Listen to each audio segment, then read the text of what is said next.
ಒಂದು ಕಾರ್ಯವನ್ನು ಮಾಡ್ತಿದ್ದೆ. ನಾನು ಇತ್ತ ವಿಡಿಯೋಗಳು ನೋಡಿದಾಗ ನನಗೆ ತುಂಬಾ ಆಶ್ಚರ್ಯನೂ ಕೂಡ ಆಯ್ತು. ಯಾಕಂದ್ರೆ 6 ವರ್ಷಗಳಲ್ಲಿ ಅವರು ಒಂದು ತರದಲ್ಲಿ ಮಾಡ್ತಾ ಇಲ್ಲ, ಎಲ್ಲಾ ತರದಲ್ಲೂ ಕೂಡ ತಗೊಳ್ತಾರೆ. ಈ ಕಡೆ ಸ್ಟೂಡೆಂಟ್ಸ್ ತಗೊಂಡಿದ್ದಾರೆ, ಬೇರೆ ಬೇರೆ ತೊಂದರೆ ಆಗಿರ್ತಕ್ಕಂಥವ್ರಿಗೆ, ಆಮೇಲೆ ಹಾಸ್ಪಿಟಲೈಸ್ ಆಗಿರ್ತಕ್ಕಂಥವ್ರಿಗೆ ಎಲ್ಲರಿಗೂ ಕೂಡ ಕಾರ್ಯಗಳು ಮಾಡ್ತಿದ್ದಾರೆ. ಆನಂತರ ಸ್ಕೂಲು ಗೌರ್ಮೆಂಟ್ ಸ್ಕೂಲ್ ಅವರಿಗೆ ಕೆಲವರು ಮಕ್ಕಳಿಗೆ ಅಂತ ತಿಳ್ಕೊಂಡು ತಟ್ಟೆಗಳು ಇದನ್ನೆಲ್ಲ ಕೂಡ ಕೊಡ್ತಿದ್ದಾರೆ.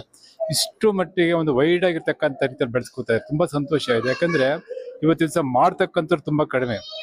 ಅದನ್ನ ನಿಂತು ಬಿಟ್ಟು, ತುಂಬಾ ಛಲದಿಂದ ನಿಂತು ಬಿಟ್ಟು ಇದು ಆಗಬೇಕು ಅಂತ ತಿಳ್ಕೊಂಡು ಎಲ್ಲಾ ತರದಲ್ಲೂ ಕೂಡ ಎಲ್ಲಾ ರೀತಿಯಲ್ಲೂ ಕೂಡ ಎಲ್ಲರಿಗೂ ಸಹಕಾರ ಆಗ್ಬೇಕು ಅಂತ ತಿಳ್ಕೊಂಡು, ಮತ್ತೆ ಯೋಗ್ಯರಿಗೆ ಕೊಡಬೇಕು ಅಂತಕ್ಕಂಥದ್ದು, ಮತ್ತೆ ಸ್ಟೂಡೆಂಟ್ಸಿಗೆ ಅವರು ಒಳ್ಳೆ ಒಂದು ಇದನ್ನ ಕೊಡ್ತಾ ಇದ್ದಾರೆ, ಪ್ರೋತ್ಸಾಹ ಕೊಡ್ತಾ ಇದ್ದಾರೆ, ಮಾರ್ಕ್ಸ್ ತಕ್ಕಂದ್ರೆ ಪ್ರೋತ್ಸಾಹ ಕೊಡ್ತಾರೆ. ತುಂಬಾ ಸಂತೋಷ ಆಗುತ್ತೆ ಇದು ನೋಡ್ಕೊಂಡಾಗ.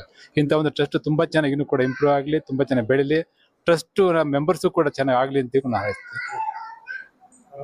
ನಮ್ಮ ನೆರವು ಸೇವಾ ಟ್ರಸ್ಟ್ನ 6ನೇ ವರ್ಷದ ವಾರ್ಷಿಕೋತ್ಸವ ಕಾರ್ಯಕ್ರಮಕ್ಕೆ ಪರಮ ಪೂಜ್ಯರು ಅಲ್ಲಮ ಪ್ರಭು ಸ್ವಾಮೀಜಿಯವರು ಆಗಮಿಸಿ ನಮ್ಮ ಕಾರ್ಯಕ್ರಮವನ್ನು ಯಶಸ್ವಿಯಾಗಿ ಮಾಡಿಕೊಟ್ಟಿದ್ದಾರೆ. ಜೊತೆಗೆ ಇವತ್ತು ನಮ್ಮ ಈ 6ನೇ ವರ್ಷದ ಕಾರ್ಯಕ್ರಮದಲ್ಲಿ ಸರ್ಕಾರಿ ಶಾಲೆಗೆ ಅಂದರೆ ಯಾಚನಕುಪ್ಪೆ, ಅರಕಲಗೂಡು ತಾಲೂಕಿನಲ್ಲಿರ್ತಕ್ಕಂಥ ಯಾಚನಕುಪ್ಪೆ ಗ್ರಾಮದ 30 ಮಕ್ಕಳಿರುವಂಥ ಶಾಲೆಗೆ ಅವರಿಗೆ ಕುಡಿಯಲು ಯೋಗ್ಯವಾಗಿರ್ತಕ್ಕಂಥ ನೀರಿನ ವಾಟರ್ ಫಿಲ್ಟರ್ ಮಿಷಿನ್ನು, ಜೊತೆಗೆ 30 ಮಕ್ಕಳಿಗೆ ಬಿಸಿಯೂಟ ಮಾಡಲು ತಟ್ಟೆ ಮತ್ತು ಲೋಟವನ್ನು ಉಡುಗೊರೆಯಾಗಿ ಕೊಟ್ಟಿದ್ದೇವೆ.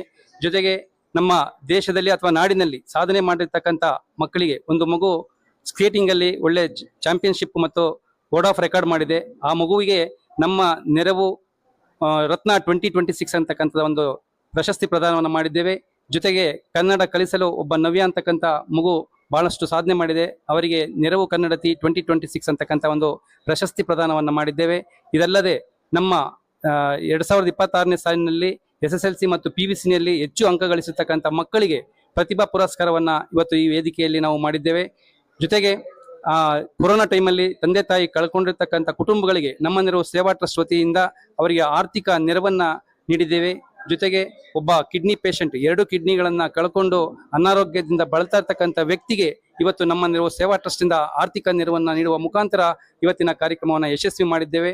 ಇದಲ್ಲದೆ ನಮ್ಮ ನೆರವಿನಲ್ಲಿ ಸೇವೆ ಸಲ್ಲಿಸ್ತಾ ಇರ್ತಕ್ಕಂಥ 60 ವರ್ಷ ತುಂಬಿರುವ ಹಿರಿಯ ನಾಗರಿಕರಿಗೆ ಪರಮ ಪೂಜ್ಯರಿಂದ ಆಶೀರ್ವಾದ ಮಾಡಿಸಿ 60ನೇ ವರ್ಷದ ಒಂದು ಗೌರವ ಸಮರ್ಪಣೆಯನ್ನು ಕೂಡ ಅವರಿಗೆ ನಾವು ಮಾಡಿದ್ದೇವೆ. ಇದಿಷ್ಟು ಇವತ್ತಿನ ಒಂದು ಕಾರ್ಯಕ್ರಮವನ್ನು ನಾವು ಮಾಡಿ ಈ ಕಾರ್ಯಕ್ರಮದಲ್ಲಿ ಭಾಗವಹಿಸಿರ್ತಕ್ಕಂಥ ನಮ್ಮ ನೆರವು ಸೇವಾ ಟ್ರಸ್ಟಿನ ಎಲ್ಲ ಪದಾಧಿಕಾರಿಗಳಿಗೂ ಮತ್ತು ಸದಸ್ಯರುಗಳಿಗೂ ಈ ಮೂಲಕ ನಾನು ಗೌರವ ಸಮರ್ಪಣೆಯನ್ನು ಮಾಡ್ತಿದ್ದೇನೆ. ಜೊತೆಗೆ ಪರಮ ಪೂಜ್ಯರಿಗೆ ನಾವು ಎಷ್ಟು ಅವರಿಗೆ ಗೌರವ ಸಮರ್ಪಣೆ ಮಾಡಿದ್ರು ಅದು ಕಡಿಮೆನೆ. ಅವರು ಇವತ್ತು ಬಂದು ನಮ್ಮ ಕಾರ್ಯಕ್ರಮವನ್ನು ಯಶಸ್ವಿ ಮಾಡಿಕೊಟ್ಟಿದ್ದಾರೆ. ಅವರಿಗೆ ನಮ್ಮ ನೆರವು ಸೇವಾ ಟ್ರಸ್ಟ್ ಪರವಾಗಿ ಹೃತ್ಪೂರ್ವಕವಾದ ವಂದನೆಗಳನ್ನು ಅರ್ಪಿಸುತ್ತಾ ನನ್ನ 2 ಮಾತುಗಳನ್ನು ಮುಗಿಸ್ತಾ ಇದ್ದೇನೆ. ಧನ್ಯವಾದಗಳು.